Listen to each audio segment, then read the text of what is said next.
வணக்கம். பொறியாளர் குமரேசன் கனியூர்லேருந்து இந்த வீடியோவை பதிவு பண்ணுறேங்க. நம்ம வாஸ்துவை பற்றி ஒரு வீடியோ போடணும் அப்படின்னு நம்மளுடைய யூடியூப் சப்ஸ்கிரைபர்கள் ஒரு சிலர் மெசேஜ் அனுப்பியிருந்தாங்க, கேட்டிருந்தாங்க. நம்ம ஏற்கனவே ஒரு வீடியோவாக பதிவு பண்ணியிருக்கோம். வாஸ்துனா என்ன, வாஸ்துவோட பலன்னா என்ன, அதாவது வாஸ்து படித்தான் வீடு கட்டணுமா அப்படின்னு கேட்டால் ஆமாம். ஏன் கட்டணும்? அதாவது ஃபஸ்ட்டு அமைதி, மன அமைதி. அடுத்து உடல் ஆரோக்கியம்.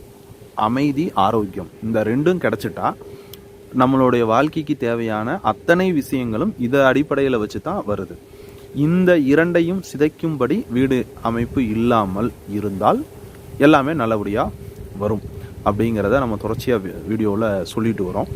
இப்போது நம்ம ஒவ்வொரு அறைகளும் எங்கே வரணும் அப்படிங்கிறத நம்ம வீடியோவாக பண்ணியிருக்கோம்.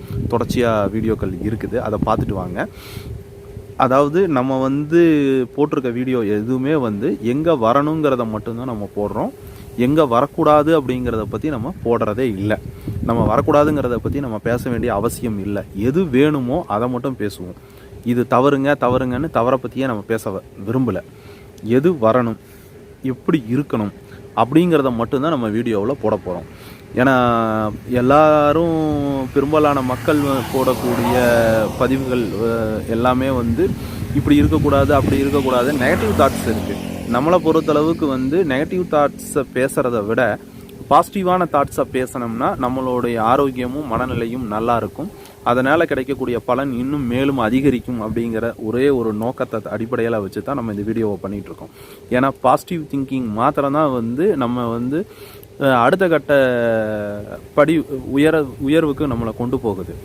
ஸோ அதனால் நம்ம முடிஞ்ச அளவுக்கு பாசிட்டிவாகவே பேசுவோம். ஏன்னா வீடியோ முழுக்க முழுக்க நேர்மறையான எண்ணங்களை விதைப்பதற்காக மட்டுமே இந்த வீடியோக்கள் நம்ம பண்ணுறோம். ஸோ தொடர்ச்சியான வீடியோக்கள் இருக்குது இந்த வாஸ்துப்படி. இந்த பிளேலிஸ்ட்டை நீங்கள் கிளிக் பண்ணி பார்த்தீங்கன்னா உங்களுக்கு வேணுங்கிறது எல்லாமே எல்லா ரூம்கள் பற்றியும் நம்ம போட போகிறோம். தண்ணியோட அமைப்பு, நில அமைப்பு இதெல்லாமே இருக்குது. தொடர்ச்சியாக வீடியோக்களை பாருங்கள்.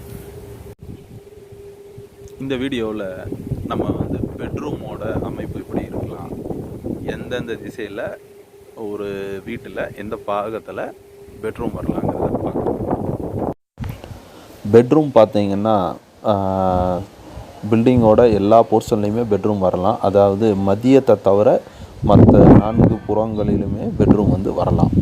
இப்போ நீங்கள் டிஸ்பிளேயில் பார்த்துட்ருக்கிற மாதிரி 8, 9, 10, 21 அதுவும் வரலாம். 10, 21, 11, 12 அண்டு 23 அந்த ஸ்கொயராகவும் வரலாம். இந்த பக்கம் பார்த்தீங்கன்னா 2, 3, 4, 17, 18, 19 அந்த பார்ட்லேயும் வரலாம். அடுத்து 13, 14, 15, 12, 23, 24 அந்த பார்ட்லேயும் வரலாம். பட் இந்த டயக்ராமில் நீங்கள் பார்த்துட்டு இருக்கிறதுல க்ரீன் கலர் இருக்கக்கூடிய இடங்களில் பெட்ரூம் வர்றது ப்ளஸ் பாயிண்ட்டு. இன்கேஸ் நம்மளுக்கு அந்த ப்ளூ மென்ஷன் பண்ணியிருக்கோம் பார்த்தீங்களா, அதில் நார்த் வெஸ்ட் கார்னரில் வரக்கூடிய பெட்ரூம் கெஸ்ட் பெட்ரூமாக இருக்கணும்.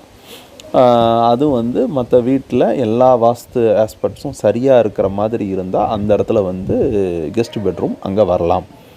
அதே மாதிரி நார்த் ஈஸ்ட் கார்னர், அதாவது உங்களுக்கு ஜலமூலையில் பெட்ரூம் வரலாம். ஆனால் அந்த பெட்ரூம் குழந்தைகளுக்கோ அல்லது வயதில் மூத்தவங்களோ பயன்படுத்துகிற மாதிரி இருக்கக்கூடிய பெட்ரூமுக்கு தான் அந்த பெட்ரூம் வரணும். அதே மாதிரி உங்களுக்கு பெட்ரூம் அக்னி மூலையில் வரக்கூடிய அந்த பெட்ரூம் வரலாம். அதனால் நோ இஷ்யூ. அதனால் ப்ளஸ் அல்லது மைனஸ் எதுவும் இல்லை.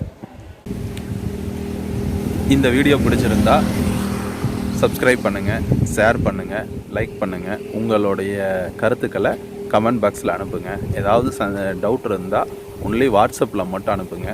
கொஞ்சம் காலத்தை வைக்கலாம். ஏன்னா நம்மளுடைய வேலைப்பளுக்களுக்கு இடையில் எல்லாத்துக்கும் கால் அட்டன் பண்ணி பேச முடியல. அதனால் வாட்ஸ்அப்பில் மெசேஜ் அனுப்பிட்டீங்கன்னா நேரம் கிடைக்கும் பொழுது உங்களுடைய கேள்விகளுக்கு விளக்கம் சொல்லலாம்.